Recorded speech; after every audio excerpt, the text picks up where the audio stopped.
We're continuing with reflexive and intensive pronouns. First, we were just identifying the reflexive and intensive pronouns, and now we're going to not only identify them, but we're going to look at it in terms of whether it's reflexive or intensive. Remember, with reflexive, we have to have it. It has to exist.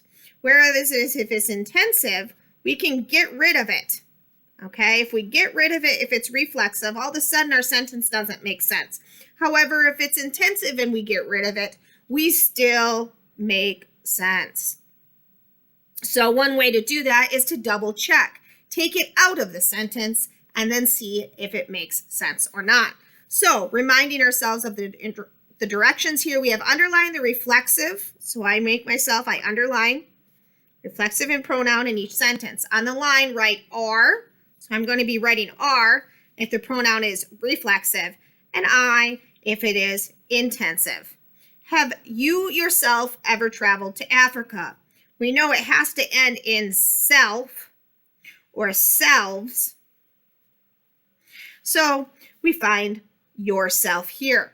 Now, if we get rid of it, have you ever traveled to Africa? It still makes sense. So it is a reflexive. Sorry, this is intensive and this is reflexive, right? I always have to double check. Reflexive does not make sense. Intensive does make sense. Okay, I did it wrong again. I had it right in the first place.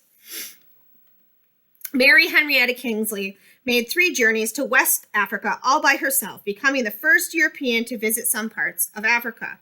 Herself is our pronoun, okay, that has self in it. So this is our pronoun that we're looking at here. And then we have to say, can we get rid of it? Okay. Can we get rid of it? Mary Henrietta Kingsley made 3 journeys to Africa, all by becoming the first European to visit some parts of Africa. It doesn't make sense anymore.